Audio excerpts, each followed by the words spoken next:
I'm Derek Wallentinson. Welcome to A Darkness Odyssey, a personal story of seeking and saving starlight from New Mexico to Chile and beyond, with what you can do to protect the night. This image of Mitten Park by Dan DeRisco is poetic in its portrayal of the Green River below and the Milky Way River of stars above. So welcome the twilight with wide open eyes, under heavens unspoiled by light. On our tiny blue world we will sail the deep skies as we dance with the stars in the night. Bob Cralin, there once was a sky full of stars. Once upon a time, there were no humans and therefore no artificial lights. Back in the day, the dinosaurs enjoyed the skies untouched by light pollution. Flash forward to the 20th century. I grew up in New Mexico, where the skies were still very dark. The Milky Way was a childhood friend. I learned of the patterns in the skies, of motion, time, and places of stars. I felt the connection between myths, legends, and the reality of what my eyes could see in the darkness of the night sky. This was just after the Second World War. New technologies were changing the world and the sky, not all for the better. What many grew up with and took for granted was going away. Large swaths of night skies in parts of America were disappearing. Meanwhile, I was growing up and moved from small towns to a big city. On our own, my brother and I drafted a proposal for a lighting ordinance for Albuquerque that took account of energy and saving the dark. The year was 1977. I looked a bit different then, and my cubicle had pictures of the Earth from space and hot air balloons. My gaze was upwards, and I got lost in space. Stars were in my eyes. Inspired by the darkness and mystery of the night skies of my youth, I sought an astrophysics degree. I learned the tools of the trade: telescopes, measuring engines, observatory domes. Yes, I took images on photographic plates that added data to the glass universe of astronomy. I had the privilege of meeting some important astronomers and going to historic locations. Pluto, Lowell Observatory, Clyde Tombaugh, and James Christie formed one iconic tale. I met the discoverers, saw the telescope, held the planet's discovery plate, and read the notes on its manila jacket. My education moved along to more modern technologies like the photometer. As an observational astronomer, I was fortunate to never be far away from dark skies and spectacular views such as Comet Hale-Bopp. Fortunately, others moved along too. In 1988, David Crawford formed the International Dark Sky Association, an early mission statement. IDA's goal is to be effective through education about the value and effectiveness of quality nighttime lighting and of the solutions to the problems in stopping the adverse environmental impact of light pollution and space debris. In the 1990s, a different kind of astronomer, the Dark Ranger, came into being as people working for and visiting national parks began to realize that the night sky above was a resource that needed protection, just like the biological, scenic, and cultural treasures on the earth below. Inspired once more, a vision began to form in my head that took a few years to materialize. I also went into a different kind of astronomy, the manufacture of telescopes. I spent years at Celestron as a scope doctor, working at fixing instruments and helping field test new designs. On the way, I checked off a few more icons like the Palomar Observatory. One door closed and another opened. Corporate astronomy and I parted company, and now was my chance to truly go to the dark side. I joined the Astro VIPs in the National Park Service. Have scope, will travel was my motto. After 2 years as a volunteer, my vision fully realized as I donned the badge and the green and gray uniform of a National Park Service ranger. At night, I morphed into the Dark Ranger, showing people the skies, and I had not forgotten the most important part of well and faithfully discharging my duties for the night sky. My beloved Dinosaur National Monument. I rode by day and I roamed at night. The park's sunlit wilderness of Earth was wonderfully complemented by beautiful dark skies. The cone of planetary dust of the zodiacal light shone above Split Mountain. The seven sisters of the Pleiades sparkled alongside Steamboat Rock. Dino was dark. A satellite image showed the park as a dark area north and east of oil towns in Colorado and Utah. And I had a bright, energetic boss who believed we could get the monument designated as an International Dark Sky Park, or IDSP. Sonia Popelka and I formed a plan to make it happen.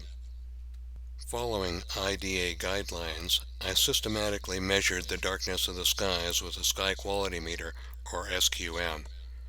We also rebooted astronomy programs at Dino, sharing the dark over the park.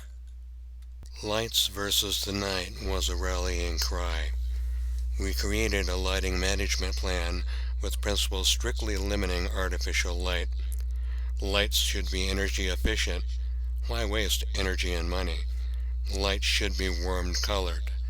Warmer light has a lower impact on biological systems and scatters less in the atmosphere. Lighting zones across the entire park further define the need for light or no light at all. No people expecting lights means no light should be there.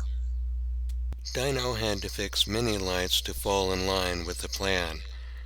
The IDA requires two-thirds compliance with standards upon application and sets 5 and 10-year deadlines for 100% night sky friendly lighting. Betwixt and between the nights and the lights were the lovely days. As an inveterate hiker, many days off were spent adventuring in the huge backcountry with sweeping vistas and river views. Visiting iconic Mitten Park near the confluence of the Green and Yampa rivers during daylight was a perfect complement to its beauty at night.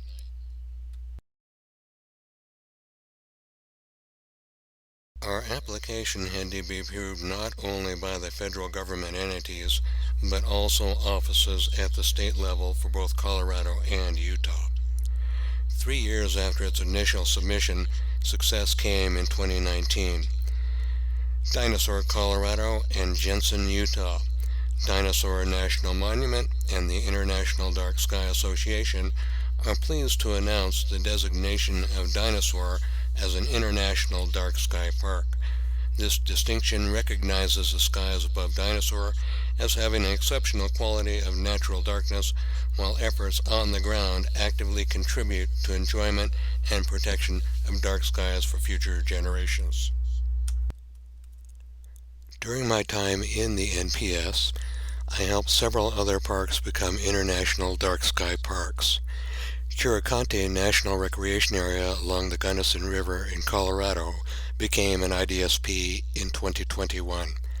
Darkness there means the Milky Way is visible even in moonlight.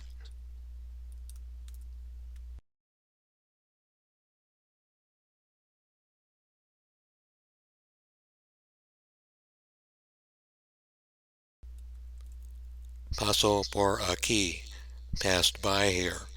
Indeed, I happily served at El Morro National Monument with its inscription rock jutting up into very dark skies. Elmo became an IDSP in 2019.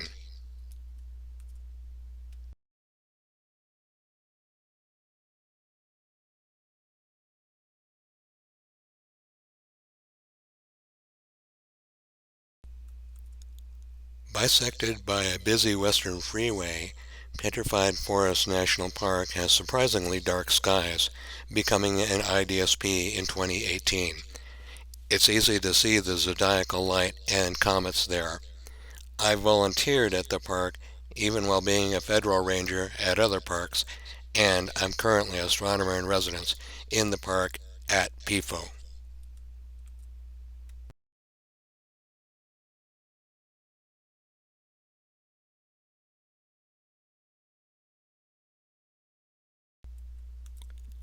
My Darkness Odyssey also has taken me overseas. I recently visited the first international dark sky sanctuary in 2015, Gabriela Mistral at Cerro Tololo down in Chile. While very dark, it has not escaped the impact of light pollution. Note the light domes of Chilean cities on the horizon.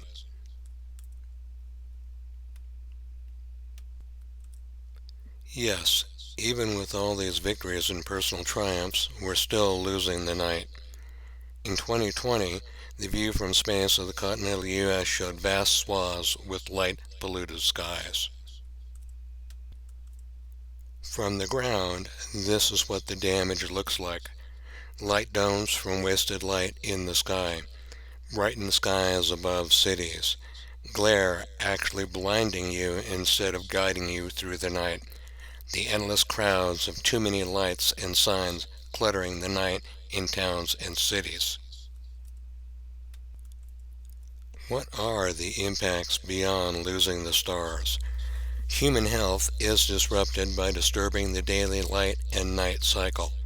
Many animals' reproduction, foraging, and predation are affected. Light overspill represents wasted energy too.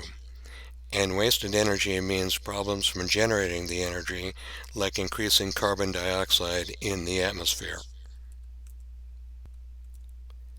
The good news is that light pollution is easily reversible. Simply changing lights is a big part of it. Put the light on the ground, use warmer colored, more efficient sources.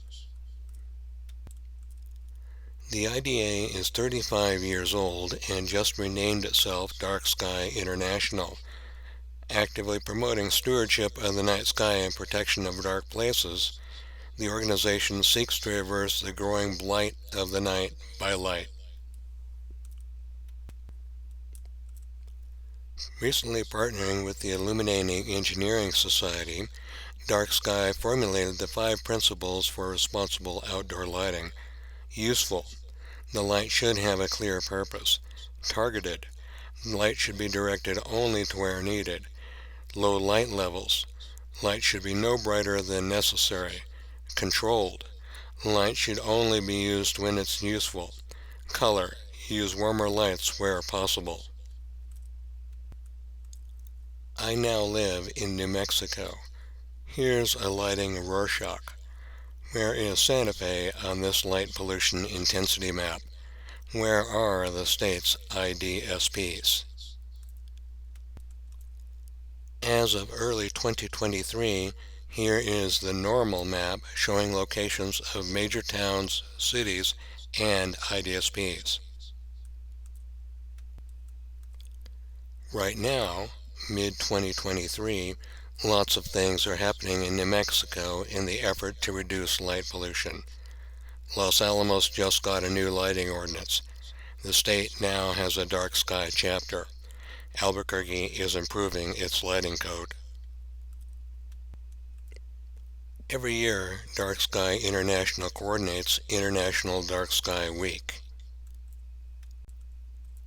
It's a way for everyone and anyone to get involved in dark sky preservation. Is your home night sky friendly? Do you want to become a dark sky advocate? Or create a proclamation for your city and get it enacted, as I did for Albuquerque. Astronomy brought to you by Clear and Dark Skies with help from you. Questions? Contact me at New Mexico Dark Sky Chapter. That's New Mexico at darksky.org for more information or to get involved in dark sky preservation. Cielos claros y oscuros.